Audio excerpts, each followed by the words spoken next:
It's a lot of the reason why we have this podcast, right? Is to like at least have the conversations, get people to know that there is this gap in diversity in curation, right? Like the last conversation I just had about finance. Like I think now more than ever, women are overeducated, indexing as overeducated than our male counterparts. And like, why not take it all the way? And like, I think you're right. I think downstream, we're going to look back and be like, wow, this was the beginning of this whole new era. And I'm excited for that.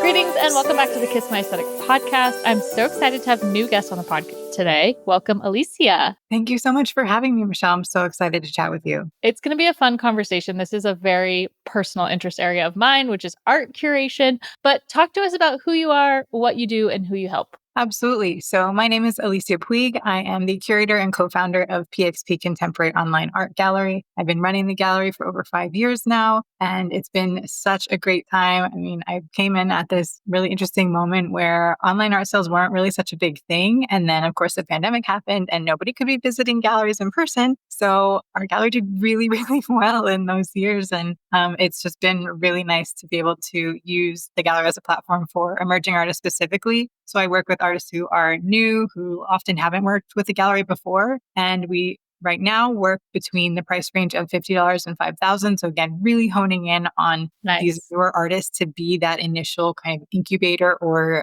like jumping off point so that they then are brought on by even bigger galleries. So I love that we're kind of like this tipping point for them in their careers.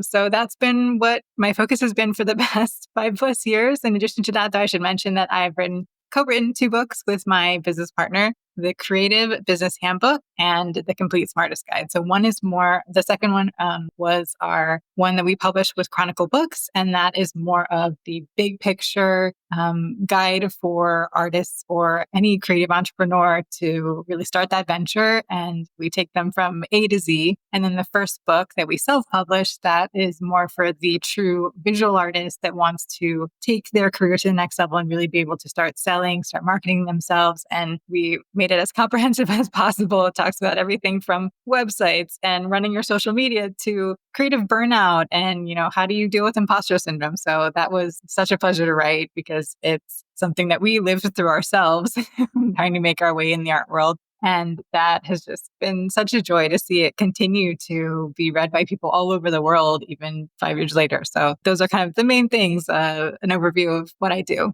Oh my gosh, we're going to have to link those in the show notes. I have a million more questions now. But before we get into my questions, because we talk about so many of these themes on the podcast. So there's going to be a great conversation here. But tell us a little bit about your background. Did you go to school? Did you always know you wanted to be a curator? Were you an artist first? Like, how did you end up doing this? Oh, good question. I think like so many people in the arts, you end up having more of like a winding path. You don't necessarily know where you're going to end up. And I had no idea that I would end up opening my own gallery one day. Actually, for a long time, I resisted the idea because I didn't see people that looked like me.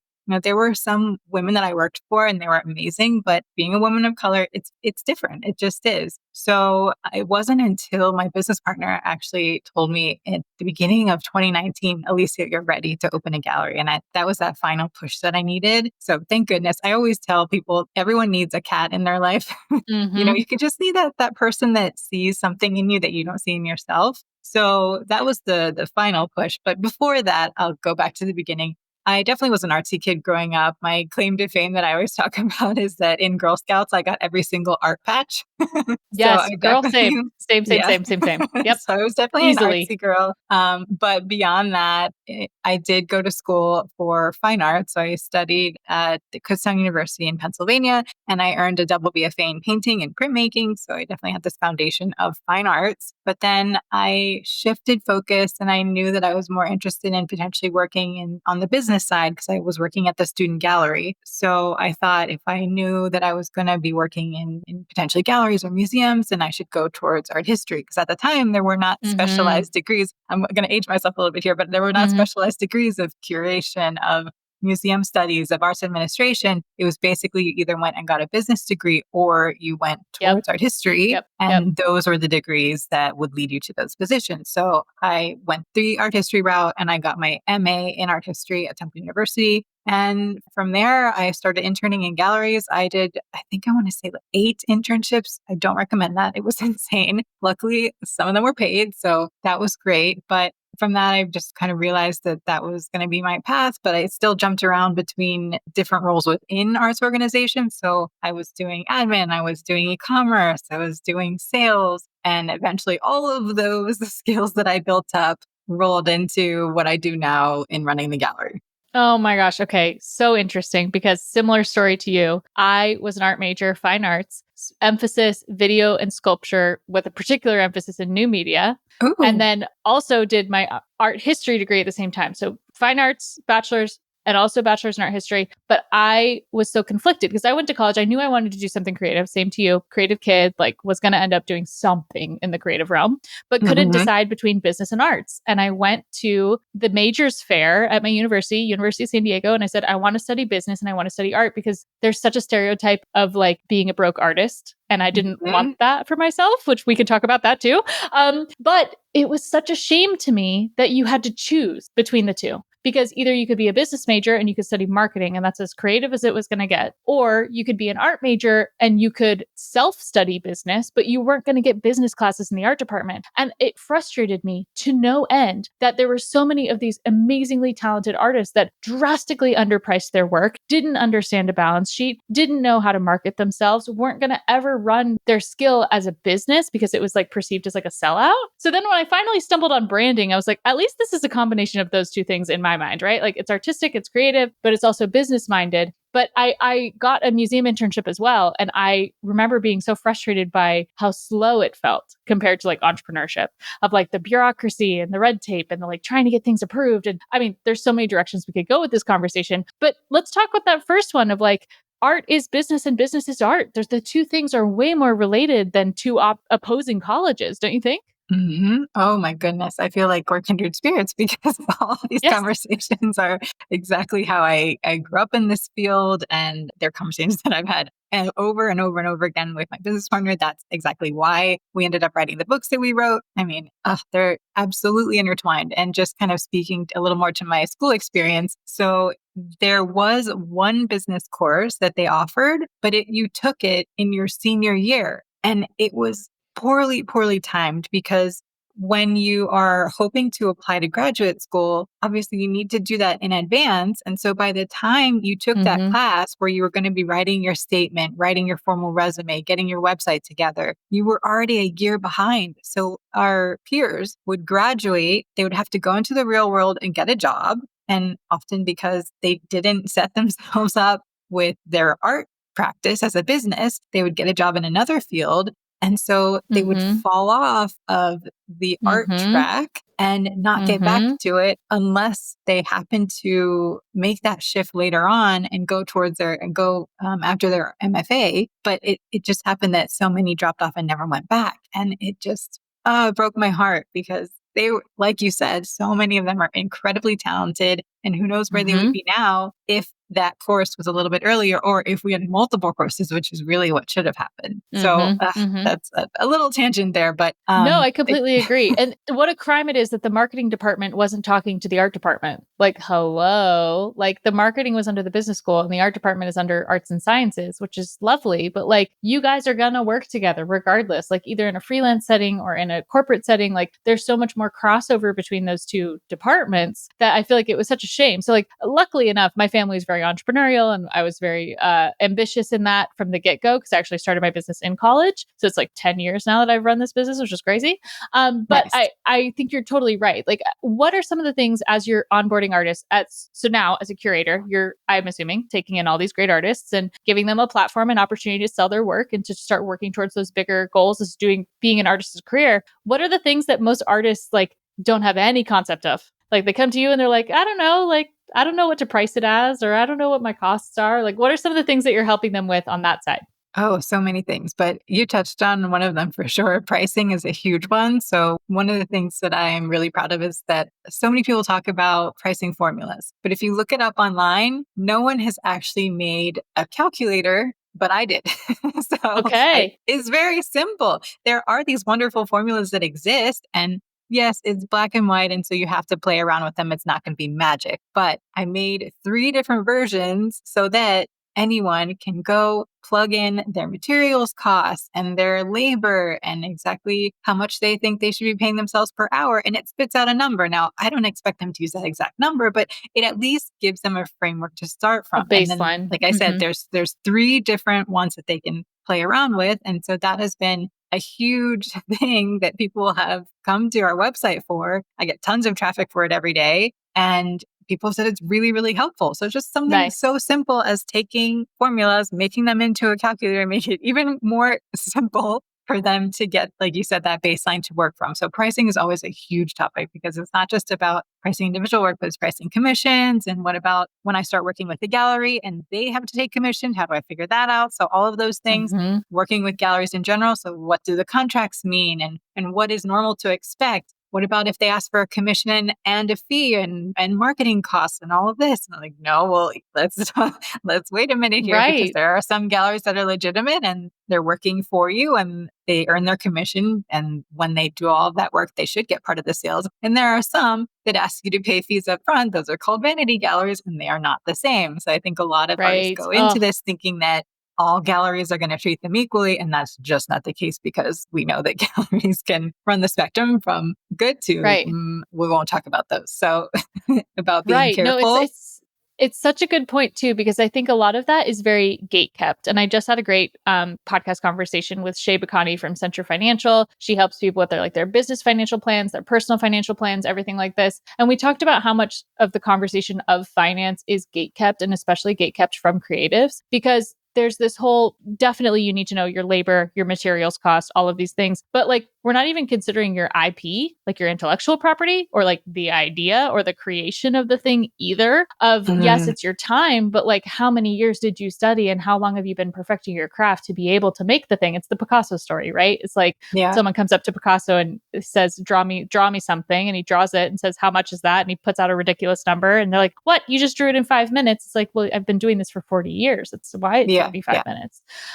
So how do you help people kind of realize their worth as an artist when it comes to pricing and monetizing and marketing their works, to consider that? And how much my personal curiosity is always the fluctuation of the market of what makes one piece more expensive than another piece besides just size, right? Because you could have a beautiful piece that's 4 inches by 6 inches, and you could have a huge piece that's, not as expensive. So what are some of the factors you consider in helping artists, and from a gallerist, curator standpoint, in considering that in the intake of their artist life cycle? Oh, big question. So I think I always start with research. And luckily nowadays, there's a lot more transparency online. If we're talking about 30 years ago, nobody had websites up. Nobody put prices out. You had to be in the know in order to get that kind of information. And so now, fortunately, there are big platforms, big marketplaces online you could easily go to find, again, just that baseline to work from. Obviously, you're not going to find things that are exactly like you make because everyone is unique. Everyone makes their own work. But you can find other painters, other sculptors, other people who are making drawings, prints, etc., at your level. And that's what I always try and recommend artists do. Find people who are about your level in terms of their career, in terms of the size of artwork that they're making, in terms of the style, generally speaking. Sure. And what are they pricing at? And look at definitely multiple people so that, again, you get that range and you kind of work from that, make averages and just kind of see what feels right. It also has to be what you're okay giving away your work for. So part of it is strategy and research, and part of it is emotional. And that is definitely something that a lot of artists have to work on, because it's not just, it goes both ways. There are some that will come to me and, well, this should be $10,000. And I'm like, but you just started selling a year ago. Let's step back for a minute and see really where you are in your career and what makes sense. You're just starting out. And then at the same time, there are some that want to price something for $30. And I'm like, no, you spent hours on this. That doesn't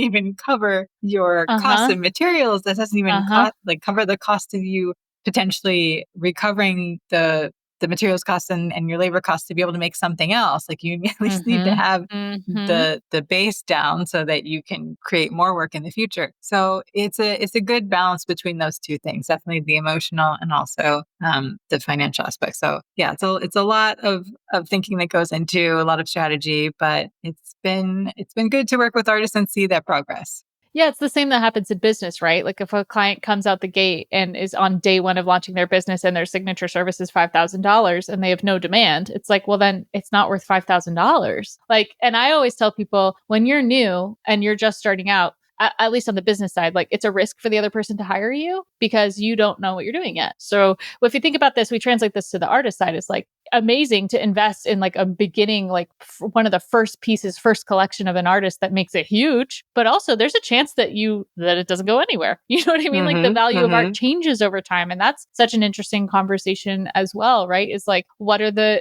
from a consumer standpoint, I'm a big fan of buying local art. And I love buying local art and I love buying like artist made art, like truly. And my great uncle on my dad's side was a really famous art collector. And his philosophy, I wrote my senior thesis on his collecting philosophy. And he got interviewed by BBC and they're like, oh, what's your collecting philosophy? It's like, oh, I was just getting drunk and buying what I liked. And I was like, it's that easy? Like, what are you talking about? But like hilarious in hindsight because he had this incredible collection. But that's kind of the mentality I've channeled. It's like, art is so important because it's things that you look at every day. And in the way that we are in our space and what we surround ourselves with is such a reflection of where we're at, where we're going. But it's also can be an investment in a lot of ways. Like it can be an asset, right? Like you buy an incredible piece from an up and coming artist, the resale value is also something interesting. But where do you stand on kind of the spectrum of like buy art because you love it and because it makes you happy to buy art as an investment? Where do you fall on that one? I think definitely more towards the buy art that you love, just because that is the motto of our business. It's art you can afford to love. It's just hard. I say be very wary of advisors or gallerists or dealers or anyone who says, if you buy this, the price is going to increase over time. You just can't guarantee that. Sure. The one thing I say all the time about the art market is that it is slow. It is a slow business. And there are so many people that enter this business and this industry thinking that they can get rich quick. And that just does not happen. Or it happens 0.0001% of the time. Like we saw the big NFT bubble happen. Yeah, sure. Some people made money and then it crashed just as fast as it came. So you need to be very careful if someone's promising a get rich quick scheme, basically, because in the art world, things are just move so slowly. And you kind of touched on that before too, like with museums, with a lot of the institutions, shows takes time, decisions take time, everything takes time. So the same holds true with making money. Often artists take a while to catch the attention of bigger galleries, of bigger curators. And so it takes time for their market to grow and their price points to get higher. I'm not saying that it doesn't happen quickly for some. Absolutely it does. You see, there are crazy things that happen at auction. We saw the banana drama, right? Yes. And how quickly that all unfolded. And the Da Vinci piece, like all of these things that do happen very quickly and are very extravagant and luxurious. But for the most part, the vast majority of the market is very slow. So again, if someone is telling you that you're going to make a ton of money investing in XYZ artists, do your research, take it with a grain of salt. That's why I am always more so inclined to recommend people just buy what you love, because then you're always going to love it. It's always going to be meaningful for you. And that is always the best investment, I think. I totally agree. You all know how much I love a brag-worthy brand. And when it comes to creating stickers and labels that elevate your branding, Sticker Giant is the brand that you can trust. Whether you're looking to create something for your next launch, elevate your brand, or add a little extra flair to your packaging, Sticker Giant's custom stickers and labels help you get your brand noticed in all the right ways. They've got a dedicated team handling every single detail, so you can count on Sticker Giant to bring your designs to life just the way that you imagined. If you're ready to give your brand an extra boost, go to stickergiant.com and use code KMA Podcast for 15% off your order. Sticker Giant, your partner in the sticker and label business. Okay, so in that vein, as the curator, how do you source or find or engage artists to represent? What are you looking for? Like, do you look for diversity among your portfolio? Do you look for a specific subject matter, a material? So what sparks for you is like, oh, this person's a great fit for PXP? So the fun thing about running your own gallery is you get to choose the artist because you love them. I never put anything on my site or on my walls that I don't believe Sure. in. And that's the fun part, but also the scary part because then I have to sell it. And it's Hmm. really this gallery of Alicia's favorite art. And so I have to then find other people who think all of it is as great as I do. But Hmm. that's the challenge. That's what I love. And luckily, over time, also, you get better at learning your clientele and you start to hone in on what they like and what works and what looks good together between different artists. I think most galleries are successful because they hone in on a niche. It's not like they're showing these Right. kind of random sculptures and these paintings and these drawings Right. and these installations and all of these things at once. We tend to have a particular focus. So mine, I work with painters, I work with sculptors. I also have people working in mixed media, collage. That's kind of my wheelhouse. I'm not saying that I don't veer from that. Of course, if something is really cool, I'll try it out. But generally, those are kind of the main mediums that I work with. And then stylistically, generally speaking, my audience likes this midpoint between abstraction and realism. So I don't have Mm, a lot of very super hyper realist work, nor do I have a right. lot of very, very abstract. I have some, but they kind of like this sweet spot in the middle where you can tell what it is, but there's a little bit of motion behind it. There's a little bit of gesture. Sure. There's texture. It doesn't have to be this beautifully soft rendered piece that it looks like a photograph, right? Right. And they definitely like material. There's like I mentioned that we work with mixed media. So there's people working in resin, there's people working in textile, there's different things going on in that as well. But yeah, generally speaking, it's really just I get to choose what I love. And the things I look for beyond the style are, of course, price point. Like I mentioned, right now, Yeah. we're between 50 and 5,000. My clients have been growing with me. So I'm thinking that it's time to bump up that ceiling again. We actually Yeah. started at 2,500. And then because our clients were growing and spending more, we went up to 5,000. And I think we're about ready to Yeah. move that up again. And then I also just look for people that I think are professional, that they would be easy to work with. I tell everyone that I'm so lucky to work with talented artists, but they're also good people. And I Mm, work hard hmm. because I've met some of their families, I've met some of their kids. Like it feels like working for your friends almost. You really want to support them Yes. because they're, like I said, good people. And then I guess just like the basic things that most curators look for: good images, a solid Yep. online presence. They seem professional to work with. It sounds like it should be more complicated than that, but it's really not. Most curators are Yeah. looking for similar things. They just want someone that feels focused, and that's And what I consistent. usually see. Yeah, no, I love that. And I think to your point, like your past experiences have all, even if you didn't think they were related, have now probably somehow weaved themselves into your business now, right? Like getting e-commerce and website building experience is something that I wish all artists had, right? But what a wonderful thing that you can now offer this for on behalf of them, right? Or like help them get their brand out there. I like the point that you made about being falling somewhere in between abstraction and realism. And I wonder what you think of the consumer and what consumers are looking for in art these days, knowing how social media affects us, imagery affects us, television, video content. Where do you see, or since you've been working on this stuff since back to 2019 to now, have you started to sense trends? Like, what do you think accounts for falling between abstraction and realism? So I say usually I don't like playing the game of guessing what the clients will like. Sure, And of I course, really of just course. say that artists should create what comes out naturally. And if they're making their best work, they're always going to find their audience. I think it's hard to really say things about trends. Yes, there are trends in the art world, but I Sure. really do my best to not follow them at all Okay. because Yeah, they're just so fleeting. And true. ultimately, like I said, the artists that I work with, sometimes they ask me for advice. What do you think will sell? Or should we do this collection this way? And I feel Mm, like the less direction I give them, the the better better. work I get. So I know it's not the best answer to your question, but I No, really try to avoid them as much as but possible.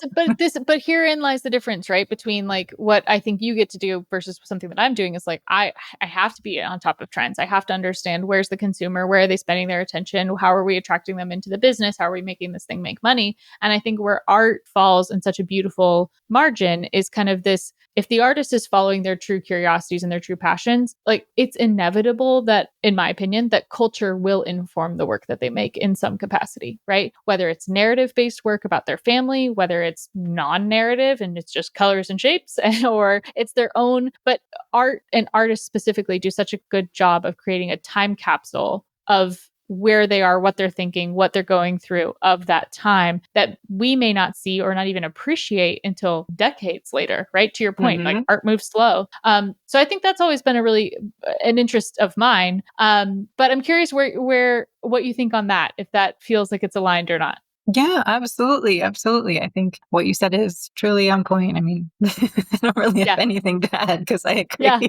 Amazing. Amazing. Well, you've talked about so many great things. Of course, we talked about the book. We talked about your galleries. Obviously, we want people to come shop your stuff. How do you logistically ship all this stuff to people? If someone sees an amazing sculpture that's like a stone sculpture and it's like really heavy and they live 8 states away, how are you accommodating all of that? Magic. No. Yeah, I was going to say. No, that's part of the reason why it's so important for me to be able to find artists that I see are professional, because they are the ones that are often in charge of the shipping, unless it's an in-person pop-up show that I'm doing. So, I mean, luckily I haven't also had any large stone sculptures yet, but maybe one day. Sure. But I have had large paintings and I've had to figure those out. And also had to ship around the world. We work internationally, so that's always a fun challenge too. But basically, I mean, we might just have to be in touch with the artists. We have to make sure that everything's packed according to industry standards. And I mean, we managed to do it for 5+ years. So, so far, so good. Unfortunately, every once in a while, there's one that gets stuck in customs or something happens. I say that every gray hair on my head is from an artwork shipment. But generally speaking, after a few calls to UPS or FedEx, it arrives. So yeah, you get it sorted. We've managed. Amazing. Amazing. Well, last kind of curiosity kind of question.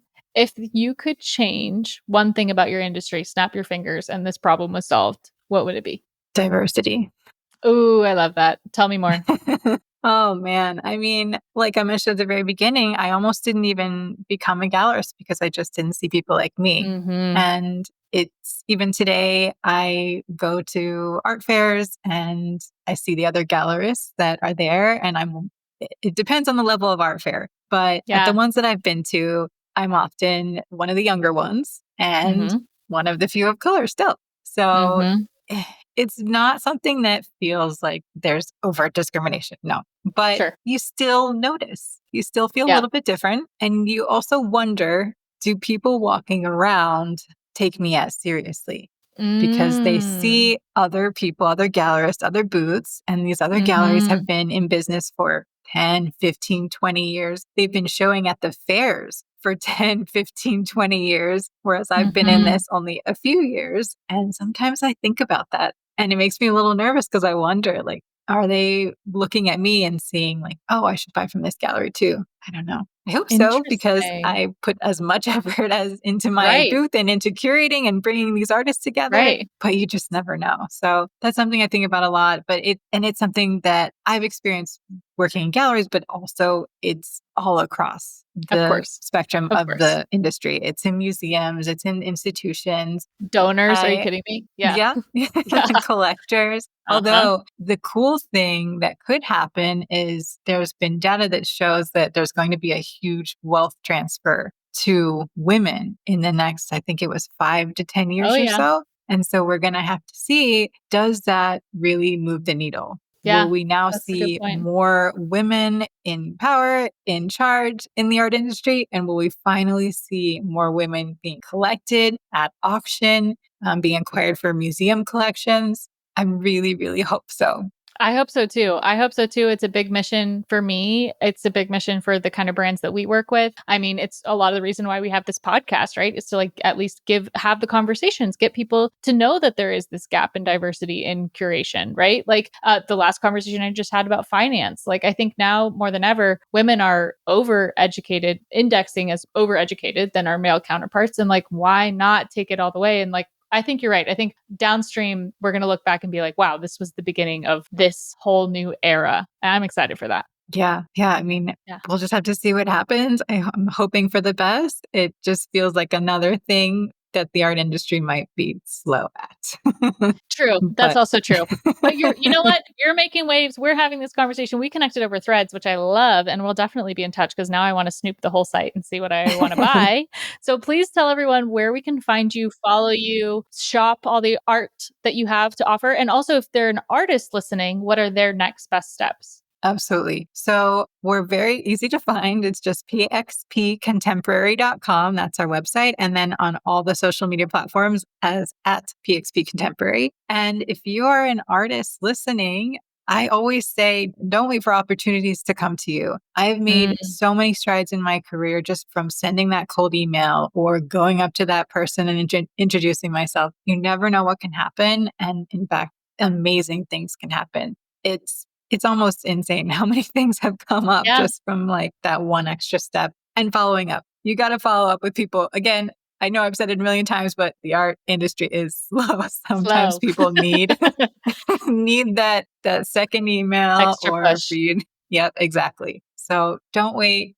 Please go after it. If there's something that you feel in your heart like you were meant to do, whether it's working with a certain gallery, having a solo show, publishing a book, whatever it is, make it happen. You can absolutely have amazing things happen for you. So don't wait.